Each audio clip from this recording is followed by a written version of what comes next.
está fazendo é isso.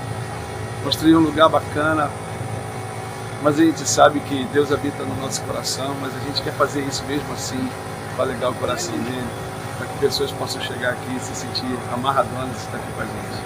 Valeu! Graças paz, irmãos, tudo bem? Deus abençoe a vida de vocês. Estamos aqui para mais um Reviva com vocês, relembrando um pouco da mensagem que Deus nos deu domingo passado. A gente está numa série de palavras aqui na igreja, momento da Páscoa até o Pentecostes. E nessa série de palavras a gente vai estar falando com mais foco sobre o Espírito Santo, sobre a vida no Espírito. E é isso que a gente queria compartilhar um pouquinho com vocês. Nós lemos o texto de João capítulo 14, do versículo 16 ao versículo 26, em que Jesus fala que nós não estaríamos só, mas que Ele nos enviaria o Consolador. Isso é muito importante, porque nós sabemos que não estamos só e o Espírito Santo, Ele é esse que nos ajuda, que nos consola e que nos edifica. Jesus falou também que Ele nos ensinaria todas as coisas. Ele disse também que Ele não falaria de si próprio, mas Ele daria testemunho dele mesmo. Então essa vida em Cristo, ela é gerada pela vida com o Espírito Santo de Deus. É muito legal também que nesse mesmo contexto Jesus fala que aquele que o ama guarda os seus mandamentos e obedece. E aquele que faz isso, ele é amado do Pai e ele se revelará a ele. E o que isso mostra pra gente? Que a vida com Deus, o relacionamento de Deus requer inclinação e requer obediência também. Jesus ele vai falar em outro contexto que nós precisamos amar a Deus acima de todas as coisas, buscá-lo, com todo o nosso coração e com toda a nossa força. É assim que nós cumprimos os mandamentos. E eu quero te lembrar que no passado, quando Israel, a sua saída do Egito, esse momento de transição, Deus dá a Páscoa como celebração, e a Páscoa representa o que é a libertação, representa um momento de purificação também. Pelo sangue do Cordeiro ungido nos umbrais da porta, o espírito de morte não tocou os primogênitos de Israel. Então Deus deu essa festa para que Israel pudesse celebrar e relembrar a cada momento o momento em que Deus traz a sua libertação, em que Deus traz também um novo ciclo, um novo momento para Israel.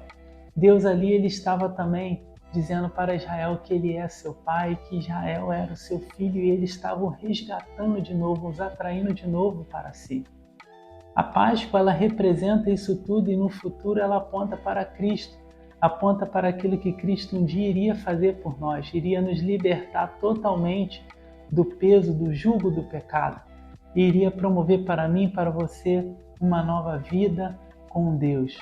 Mais à frente, no Sinai, na chegada ao Sinai, na verdade, Deus vai dar a revelação dos 10 mandamentos.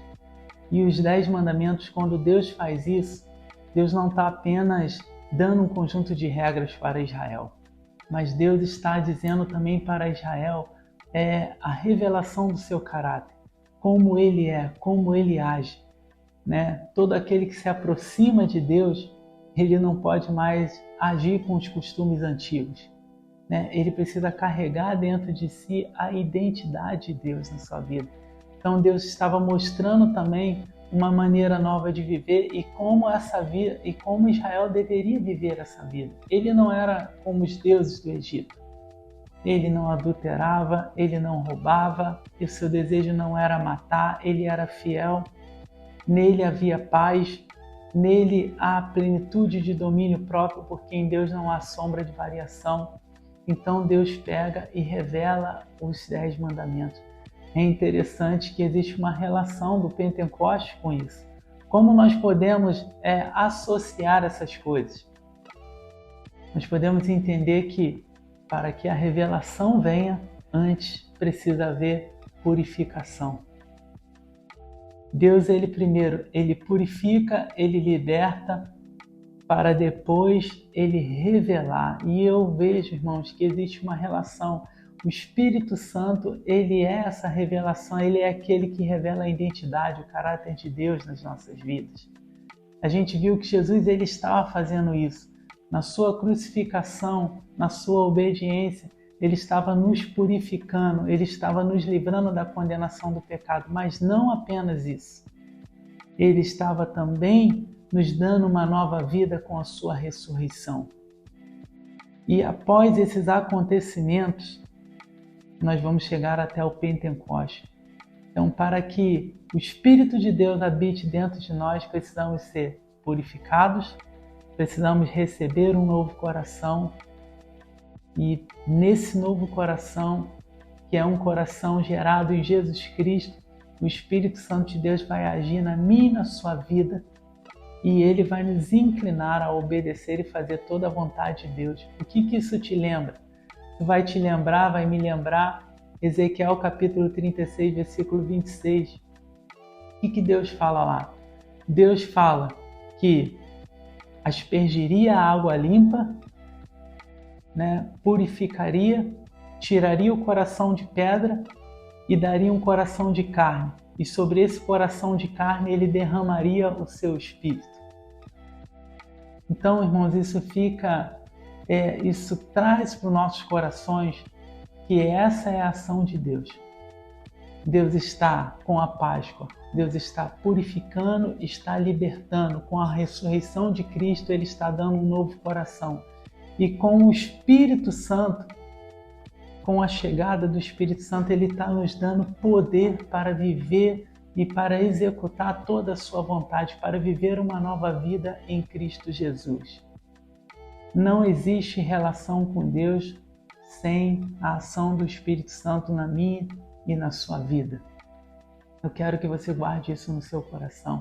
O Espírito Santo é a força mais poderosa que já caminhou sobre a face da terra. Então você não está sozinho.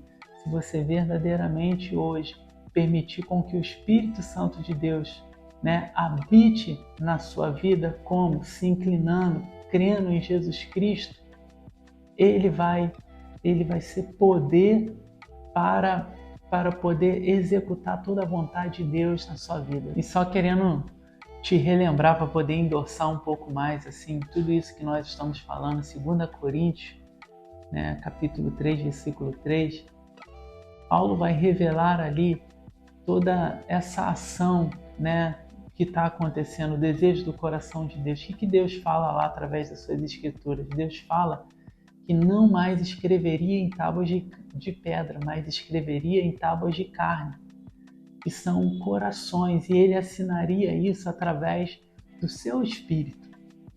Então nós vemos que o desejo de Deus é habitar em mim e você, é que nós tenhamos o seu caráter, nós sejamos expressão de quem Ele é, mas isso só é possível através da ação do Espírito Santo na minha e na sua vida. Irmãos, a gente precisa entender que o Espírito Santo não é apenas poder para nós manifestarmos dons, mas ele é a própria existência, do caráter de Cristo, da imagem do Filho, do primogênito, que é a imagem, que é a expressão viva do caráter de Deus. Então, o Espírito Santo ele não vai apenas manifestar prodígios e sinais através da sua vida, mas ele vai revelar a cada dia a vida de Cristo em mim e em você.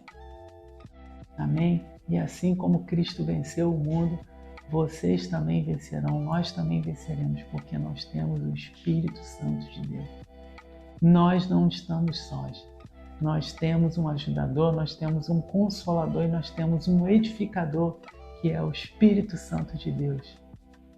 Amém? Deus abençoe a sua vida, sua casa, a sua família, que esses sejam dias de intimidade com o Espírito Santo de Deus. Deus te abençoe, graça e paz, meu irmão.